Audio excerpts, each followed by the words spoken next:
Iran আমেরিকার যুদ্ধ এক বিধ্বংসী মোড় নিল।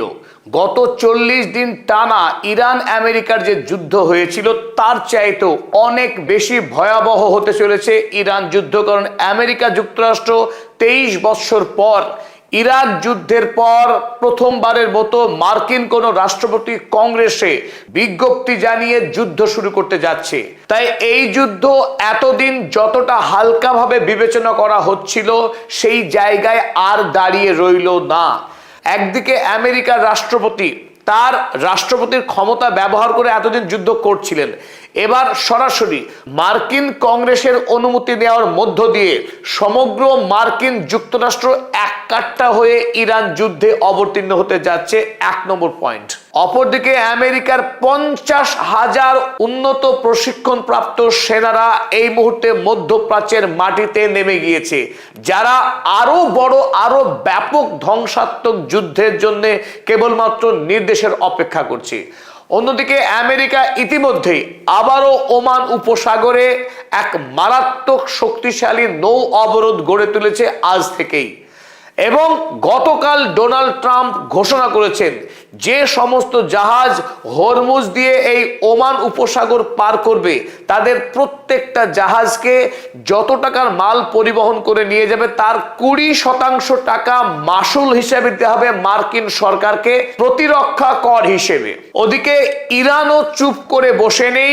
ইতিমধ্যেই IRGC জোট, ইরান রাশিয়া চায়না জোট এই মুহূর্তে আরো শক্তিশালী হচ্ছে। যদিও রাশিয়া এবং চীন আমেরিকার সঙ্গে প্রত্যক্ষ লড়াইয়ে যাচ্ছে না, তবুও ইরানের মাধ্যমে আড়াল থেকে চীন রাশিয়া এই যুদ্ধে গুরুত্বপূর্ণ ভূমিকা গ্রহণ করতে যাচ্ছে। ইতিমধ্যেই রাশিয়া থেকে TU-214 ডুমসডে প্লেন তেহরানের মাটি স্পর্শ করেছে, যে প্লেন থেকে পারমাণবিক হামলার পরেও ইরানের সরকার পরিচালনা করা যাবে এই কথা মাথায় রেখেই ভ্লাদিমির পুতিন ইরানের কাছে পাঠিয়ে দিয়েছে এই অসাধারণ শক্তি সম্পন্ন প্লেন। তাই আজকের এই জায়গায় দাঁড়িয়ে আমরা মনে করছি ইরান যুদ্ধ একটি ভয়াবহ মহাযুদ্ধ হতে চলেছে, যে যুদ্ধ ইরান বা মধ্যপ্রাচ্য ইতিপূর্বে দেখেনি। কেন আমরা মনে করছি যে ইরানে ডোনাল্ড ট্রাম্প একটা অল আউট ওয়ার করতে চাইছে, তার সপক্ষে আজকের এই ভিডিওতে আমরা বেশ কিছু গুরুত্বপূর্ণ প্রামাণ্য নথি আপনাদের সামনে তুলে ধরার চেষ্টা করব। আলোচনার শুরুতেই আপনাদের প্রত্যেকে স্বাগত জানাচ্ছি আপনাদের বন্ধু অধ্যাপক আব্দুল হালিম। চলুন শুরু করা যাক। আর তার আগেই চলুন আমরা দেখে নিই ইতিমধ্যেই গত রাতে আমেরিকা যুক্তরাষ্ট্র ইরানে কোন ধরনের হামলা চালিয়েছে। প্রতিদিন আমেরিকা যুক্তরাষ্ট্র একটু একটু করে ইরানে আক্রমণের তীব্রতা বাড়াচ্ছে। গত রাতে মার্কিন সেনাবাহিনী ইরানের হরমুজ এলাকা সহ আরো বেশ কিছু গুরুত্বপূর্ণ জায়গায় টানা 5 ঘন্টা ধরে আকাশ থেকে বোমা বর্ষণ করেছে। এই বোমা বর্ষণে ইরানে মারাত্মক ক্ষয়ক্ষতি হয়েছে। ইতিমধ্যেই 3 জন সাধারণ নাগরিক নিহত হয়েছেন। আর ইরানের সেনাবাহিনী এই আক্রমণে খুন হয়েছে কিনা তার সঠিক কোনো খবর এখনো পর্যন্ত বাইরে প্রকাশ হয়নি। এই মুহূর্তে ডোনাল্ড ট্রাম্পের একটাই লক্ষ্য, হরমুজকে কবজা করা। তাই হরমুজকে দখল করার লক্ষ্য নিয়েই গত রাতেও যত আক্রমণ হয়েছে 5 ঘন্টা ব্যাপী, সেই আক্রমণের সিংহভাগই ছিল বন্দর আব্বাস, জাস, শিরিক এবং কিশ আইল্যান্ড। এই আইল্যান্ডগুলির গুরুত্বপূর্ণ যে সমস্ত সামরিক কেন্দ্র রয়েছে, র্যাডারগুলি রয়েছে, সেগুলোর উপরেই গত রাত ধরে লাগাতার আক্রমণ চালিয়েছে মার্কিন যুক্তরাষ্ট্র। তারপরে আজকে বিকেল বেলায় অর্থাৎ 14ই জুলাই ইরানের স্থানীয় সময় বিকেল 3টে নাগাদ নতুন করে আবার আক্রমণ শুরু করে মার্কিন যুক্তরাষ্ট্র। সেই আক্রমণ কিন্তু এখনো পর্যন্ত চলছে। ডোনাল্ড ট্রাম্প জানিয়েছেন ইরানের উপরে যে হামলা, সেই হামলা কিন্তু বন্ধ হবে না। ইরানে লাগাতার এবং আরো শক্তিশালী আক্রমণ তারা করতে থাকবে। এই আক্রমণ থেকে পিছু হটবে না আমেরিকা কোনো অবস্থাতেই। তবে এই আক্রমণের পরেও ইরানকে এতটুকুও দমানো যায়নি। ঠিক প্রথা মেনেই ইরানও প্রতিটি আক্রমণের সমান এবং যথাযোগ্য বদলা নিয়েছে। আজ ইরান জর্ডন এবং বাহরাইনের উপরে বেশিরভাগ প্রত্যাঘাতের হামলা চালিয়েছে। যদিও ইরানের পক্ষে জর্ডনকে আশ্বস্ত করা হয়েছে জর্ডনের মানুষের বিরুদ্ধে ইরানের কোনো অভিযোগ নেই বা জর্ডন দেশের উপরে ইরান কোনো রকম আক্রমণ চালাচ্ছে না। আক্রমণ করা হচ্ছে কেবল বাছাই করে মার্কিন সেনা ঘাঁটির উপরেই। গতকাল ইরান হরমুজে আরব আমিরাতের দুটি সুপার ট্যাঙ্কারের উপরে আক্রমণ চালিয়েছিল ড্রোনের মাধ্যমে। আর সেই আক্রমণে দুর্ভাগ্যজনকভাবে ভারতীয় একজন নাবিক খুন হয়েছেন এবং আরো 8 জন আহত হয়েছে বলে খবরে প্রকাশ। IRGC attacked 2 super oil tankers misled by US in Strait of Hormuz। আরব আমিরাতের এই দুটি সুপার ট্যাঙ্কার যখন ওমানের উপকূলবর্তী অঞ্চল ধরে যাওয়ার চেষ্টা করছিল, সেই সময় ইরানের IRGC ড্রোন হামলা চালায় এবং তারপরে ব্যাপকভাবে অগ্নিকাণ্ড সৃষ্টি হয়। এবং বাহরাইনে আজ ইরান যে প্রত্যাঘাত চালিয়েছে তার মধ্যে গুরুত্বপূর্ণ সাফল্য এই, আপনারা ছবিতে দেখছেন, এটি বলে সিরাম সিস্টেম। এই সিরাম সিস্টেমের উপরে আক্রমণ করে তাকে বিকল করে দেওয়া হয়েছে বলে দাবি করেছে ইরান। কুইক আপডেটের পর চলুন ফিরে আসা যাক আজকের মূল আলোচনায়। আমরা এই মুহূর্তে যেটা আশঙ্কা করছি, ইরান আমেরিকার যুদ্ধ এতদিন যে গতিতে চলছিল এবং ইরানে এতদিন যে পরিমাণ ক্ষয়ক্ষতি করেছে এই দস্যু মার্কিন বাহিনী, তার চাইতে আগামী দিনে আরো ব্যাপক এবং ভয়ঙ্কর ক্ষয়ক্ষতি হওয়ার আশঙ্কা এই মুহূর্তে তৈরি হয়েছে।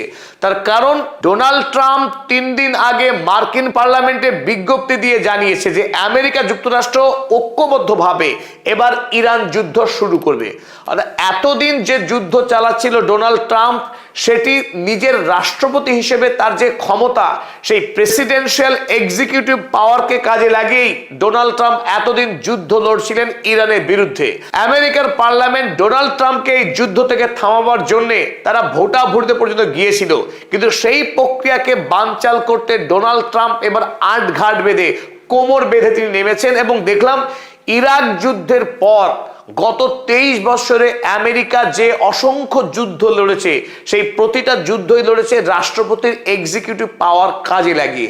এমনকি লিবিয়াতে মুয়াম্মার গাদ্দাফিকে খুন করা এবং গোটা লিবিয়া রাষ্ট্রকে ধ্বংস করার কাজ পর্যন্ত রাষ্ট্রপতি নিজে করেছিলেন। পার্লামেন্টে বিজ্ঞপ্তি দিয়ে সরকারিভাবে ইরান যুদ্ধ শুরু করতে যাচ্ছে মহাবিক্রমের সাথে। আর এই ঘটনার পর থেকেই অনুমান করা যায় আমেরিকা যেহেতু বিশ্বের একটি সুপার পাওয়ার রাষ্ট্র মিলিটারির দিক থেকে, তার কাছে বিপুল পরিমাণ সামরিক শক্তি মজুত রয়েছে। তাই আমেরিকা যদি তার গোটা রাষ্ট্র শক্তিকে কাজে লাগিয়ে ইরান যুদ্ধ শুরু করে, সেখানে পরমাণু অস্ত্র ব্যবহার করার প্রয়োজন নেই। পরমাণু অস্ত্র ছাড়াও এই ইরানের উপরে মারাত্মক ক্ষয়ক্ষতি চালাতে পারে এই সুপার পাওয়ার আমেরিকা যুক্তরাষ্ট্র, তাতে কোনো সন্দেহ নেই। কিন্তু একথা নিশ্চিত যে ইরানও তার যোগ্য জবাব দেবে এবং ইরান সেই সমস্ত হামলাকে প্রতিরোধ করার চেষ্টা করবে। এবং ইরানের যে সামরিক পরিকাঠামো 31টি প্রভিন্সে বিভক্ত করে তার পাহাড়ি ভূপ্রকৃতি এবং পাহাড়ের তলায় তার যে ব্যাপক অস্ত্র ভান্ডার মজুত রয়েছে, সেই পরিকাঠামো দিয়ে ইরানও দীর্ঘদিন ধরে আমেরিকার বিরুদ্ধে যুদ্ধ চালাবে এবং এই যুদ্ধে ইরানকে পরাস্ত করা আমেরিকার পক্ষে সক্ষম হবে না, একথা যদিও নিশ্চিত।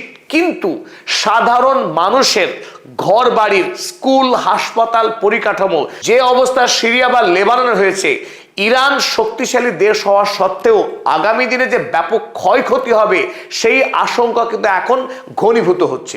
আর এই মহাযুদ্ধ করার লক্ষ্য নিয়েই ডোনাল্ড ট্রাম্প চুপিসারে ইতিমধ্যেই আবারও গোটা মধ্যপ্রাচ্যে তার বন্ধু রাষ্ট্রগুলোতে মার্কিন সৈন্যবাহিনী এনে প্রায় ভর্তি করে ফেলেছে। কুয়েত, বাহরাইন, আরব আমিরাত, জর্ডনের মতো রাষ্ট্রগুলো এই মুহূর্তে মার্কিন সেনাতে প্রায় পূর্ণ হয়ে উঠেছে। 50,000 মার্কিন সেনা ইতিমধ্যেই মধ্যপ্রাচ্যে প্রস্তুত ইরানের বিরুদ্ধে লড়াই করবার জন্যে। তাই আমেরিকার 50,000 সেনা মধ্যপ্রাচ্যে আসার অর্থ কিন্তু খুব সাধারণ যুদ্ধের প্রস্তুতি নয়। 40 দিনের যুদ্ধের পর ইরান যখন ব্যাপক আক্রমণ চালিয়েছিল গোটা মধ্যপ্রাচ্য জুড়ে, সেই সময়ে আক্রান্ত হয়ে বেশ কিছু মার্কিন সেনা তারা স্বদেশে প্রত্যাবর্তন করেছিল। কিন্তু এই মুহূর্তে নতুন করে যুদ্ধ শুরু করবার যে প্রস্তুতি নিচ্ছে ডোনাল্ড ট্রাম্প, এই যুদ্ধের প্রস্তুতি হিসেবেই আবারও 50,000 নতুন মার্কিন সেনা মধ্যপ্রাচ্যে তারা নেমে পড়েছে ইতিমধ্যেই। গতকাল আব্বাস আরাগচি অত্যন্ত খেদের সঙ্গে, দুঃখের সঙ্গে তিনি জানিয়েছেন যে মধ্যপ্রাচ্যের মার্কিন ঘাঁটিগুলোই কেবলমাত্র মার্কিন সামরিক সেনা ছাউনি নয়, এই মুহূর্তে বেশ কিছু দেশ রয়েছে যেখানে পুরো দেশটাই মার্কিন সামরিক ঘাঁটিতে রূপান্তরিত হয়েছে। তাই ইরান যে প্রত্যাঘাত চালাচ্ছে সেই আক্রমণগুলি এতদিন ধরে কেবলমাত্র সামরিক সেনা ছাউনির মধ্যেই সীমাবদ্ধ ছিল, কিন্তু সেই সীমাবদ্ধতার কারণেই সমস্ত মার্কিন সামরিক কাঠামোকে ধ্বংস করা সম্ভব হচ্ছে না। কারণ কুয়েত বা বাহরাইন বা জর্ডান কিংবা আরব আমিরাত এই সমস্ত রাজতান্ত্রিক দেশগুলির মধ্যে তাদের কোনো নিজস্বতা নেই, তারা পুরোপুরি মার্কিন গোলামে পরিণত হয়েছে। সুতরাং তাদের দেশের জল, স্থল, আকাশ সমস্তটাই মার্কিন সেনাদের নিয়ন্ত্রণে।